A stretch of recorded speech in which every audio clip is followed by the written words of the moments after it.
I keep seeing this same kind of videos about men going through this existential crisis, specifically men in their 20s and 30s. And as a man who just turned 30, here's my existential crisis. Financially, I'm always in an existential crisis, but that's just something I've learned to live with.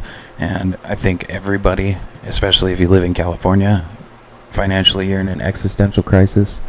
But my existential crisis comes from the idea that I will never get to live the life that, not that I want to or desire, the life that I hoped to live, right?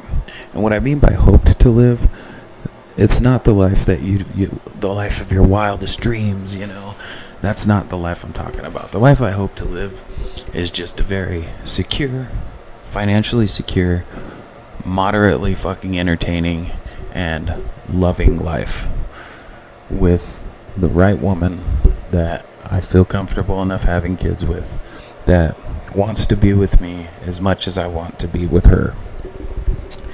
And that is where my existential crisis comes from, I think, right now. And it's because, I also grew up in a very abusive fucking environment. Love and relationships is something in my head that, I don't even know, aside from, my friends and other people in my life outside of my family.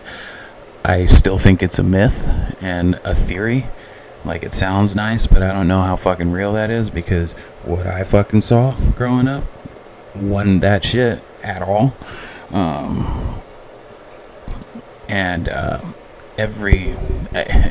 Your boy's tried, right? I've talked to quite a bit of women. I've been in pretty few very long relationships, and my problem is that even if I know something's not gonna work, or there's a lot of things that are wrong that I don't like, I tend to fucking try and stick it out and make it work. And if usually with things like relationships, I feel like if you've got to make it work to a certain extent, then you're just trying to change who you are to fit what this other person is living their life like. And obviously they're not changing anything about them, because that's why you have to do it. And that's been how every relationship with a woman has been in my life so far. And so now, I'm trying to date again, and I date with intention. I don't date to fuck. I don't date to hook up. I date to try and find the right woman that I want to be with. And especially over the last 2 years, that is getting exponentially more and more difficult, it seems.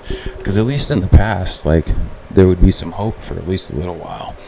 Now, I meet a woman, we go on a date, the first date goes nice. They usually always do. If they don't, you never see them again.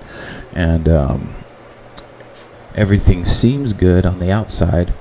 And it's weird because now, everybody says the guy's always the one trying to get in the woman's pants and shit. And that is the case in the past. I've been that guy too. But I make it a point now to tell these women, especially because there's times where we go on dates and dates last all night. We're let's go get a room, and do something tomorrow too. And I make it a fucking point to tell them, I'm not trying to have sex. I do not want to have sex, especially on the first night.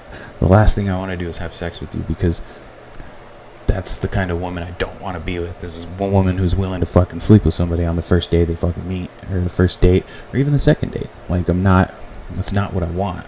And every time, it's been 7 times in the last 2 years, every single time, that doesn't, and I could fucking say no, but it's when I'm literally being fucking fondled, fuck am I gonna do, But the problem is, and one of them seemed like it was gonna work well, we seen each other for about 4 months, and I would buy gifts for her, little gifts and stuff, and every time I see her, bring fucking flowers.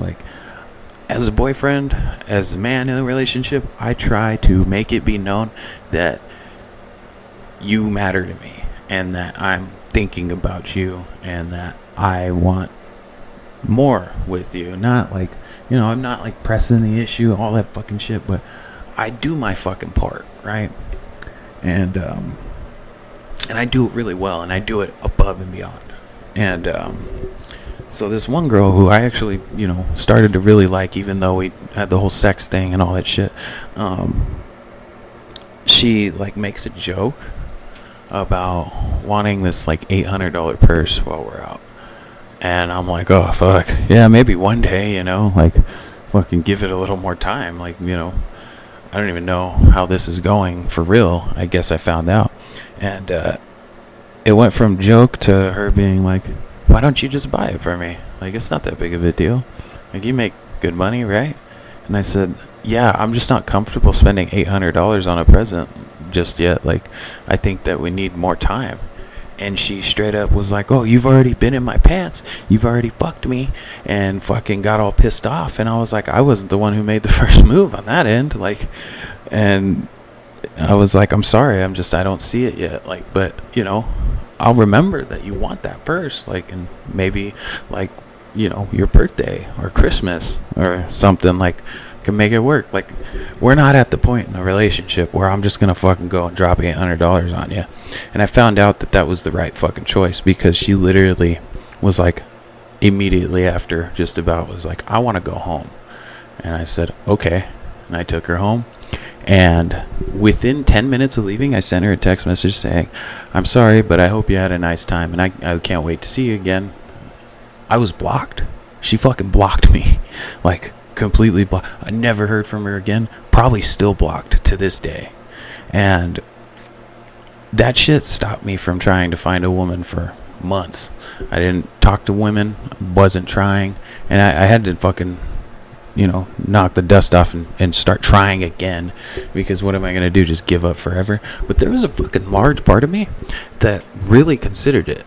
I really thought about just saying fuck it, and I still, maybe I should just let it go, and maybe the right situation will find me. I don't know, but I rack my brain around this shit all fucking day long. And there's other little parts of this existential crisis too, especially financially.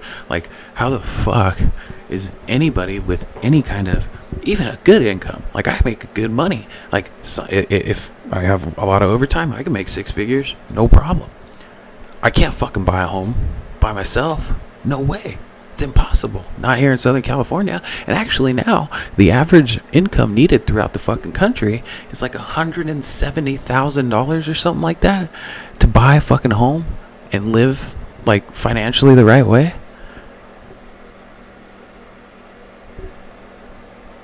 The cost of living, 10 years ago, you could buy that same a $350,000 home that's going around right now today for $125,000 or less.